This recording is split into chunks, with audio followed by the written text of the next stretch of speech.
So, hello guys, what's up? It's me again, si Mima Alicia nyo at nagbabalik ulit para sa ating panibagong video. So, sabi dito sa balitang to, Malacanang winalis mga bata ni Digong. So last year, yan po guys yung balita. Nagkaroon ng walisan kasi yung loyalty nila is nandito kay former President Rodrigo Roa Duterte. Which is nakakaapekto po sa current administration kasi instead na yung mga taong appointees na to ay magtrabaho, ang ginagawa nila ay nakikichismis na lamang po dito sa loob ng gobyerno. Kaya nga hindi natin mawari na kahit wala na po sa pwesto itong si former President Rodrigo Roa Duterte, still meron pa din siyang mga balita at alam niya pa din yung mga eksenang ganap diyan sa loob ng Malacanang.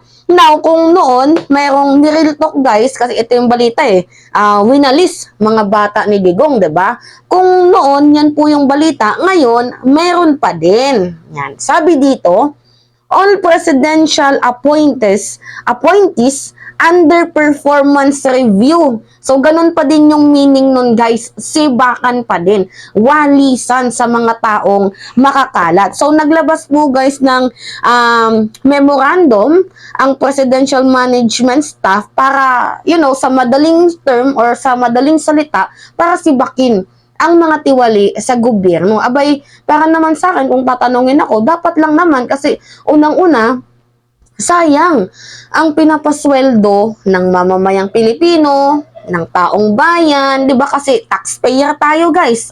Tayo nagbabayad tayo ng buwis. Pero yung mga taong sinasabi nila na, "Mima, hindi naman ako nagbabayad ng direkta ng buwis sa gobyerno." Actually, taxpayer pa din kayo. As long as bumibili kayo ng mga sardinas, mga foods dyan sa sari-sari store, nagbabayad pa din kayo guys ng tax. So, lahat po tayo is taxpayer. So, anyway, para naman sa akin, dapat lang naman na magkaroon ng sibakan dito sa mga low performance ang ginagawa nila sa loob ng administrasyon. Kasi imagine talaga guys, sa totoo lang, sayang ang pinapasweldo ng taong bayan kung ang kanilang trabaho ay papunchi-punchi lang, pachuchu-chuchu lang, 'di ba? Chillax-chillax lang. Tapos ang iba pa doon, 'di ba, mga appointees ni Digong or di kaya kahit hindi man appointees, abay bumabaliktad.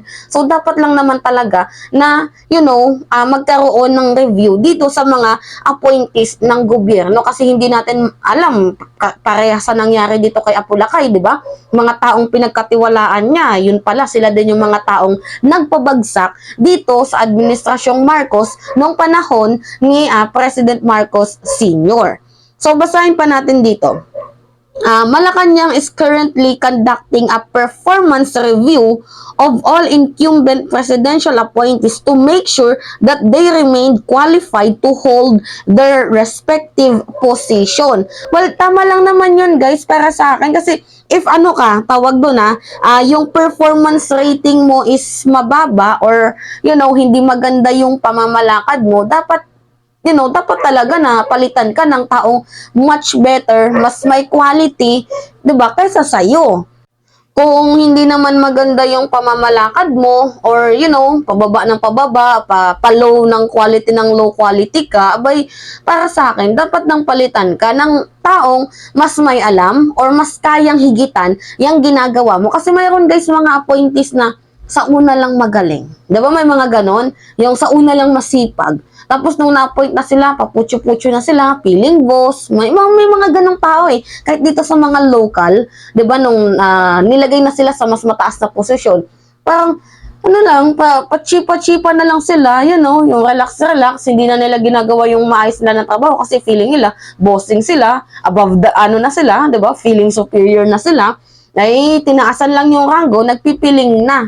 So ngayon, dapat lang naman na i-review itong mga, appointees ni President Bongbong Marcos.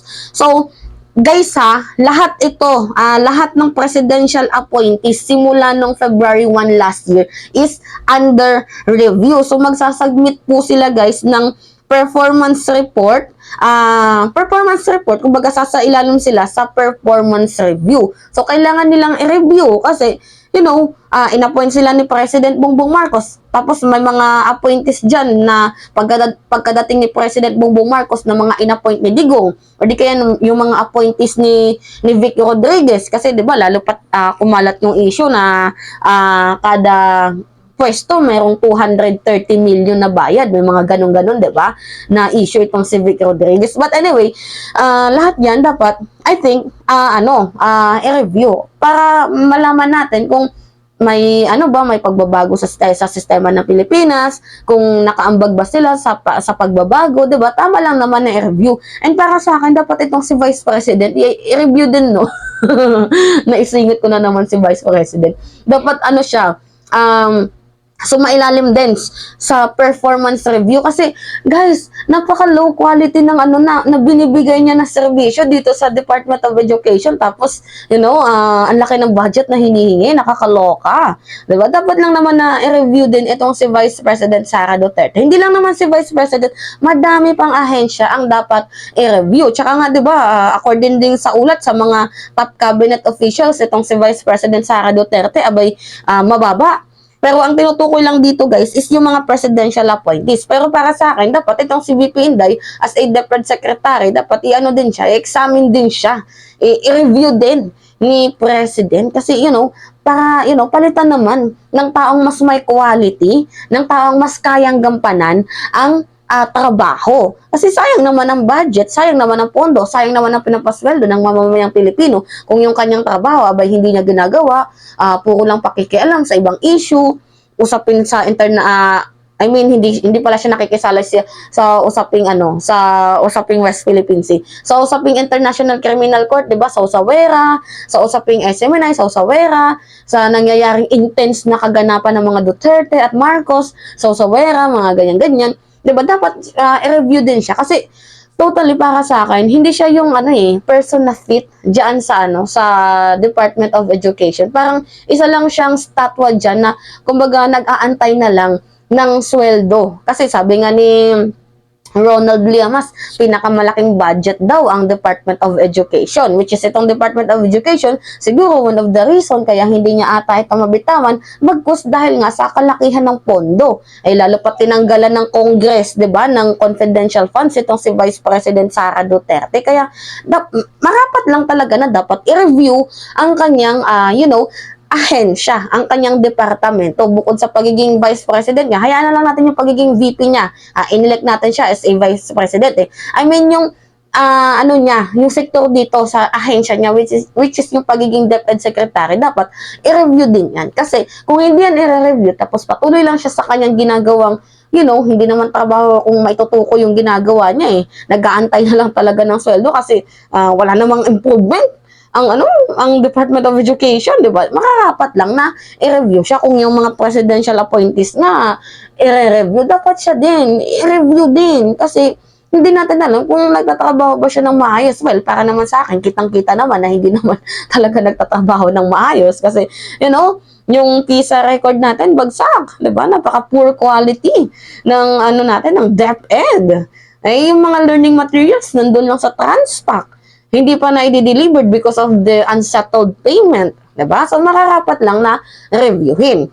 So, anyway, yun lamang ho guys. So, sa madaling sabi, kung last year nga, diba, nagkaroon ng sibakan, mga bata ni Digong, sinibak. Dito naman, Marcos appointees or Dutertean supporters as long as hindi ginagawa yung trabaho, mararapat na, dapat sibakin na. Kasi, kung wala ka din namang may ambag para sa progress ng ating bayan, manahimik ka na, umalis ka na lang, resign na lang, magkusa ka na lang, kasi naman sa mapahiya ka na sibakin ka, patalsikin ka ng ating presidente or, ng presidential management staff. O yan, patalsik ka, na nakuhaan ka ng record, diba? So, much better na lang kung alam mong hindi ka din naman nakaambag, mag-resign ka na lang. Huwag kang feeling bossy dyan, huwag kang feeling superior. Anyway, yun lamang ho guys. It's me again, si Mima Alicia nyo. Tagbabalik ulit para sa ating panibagong video.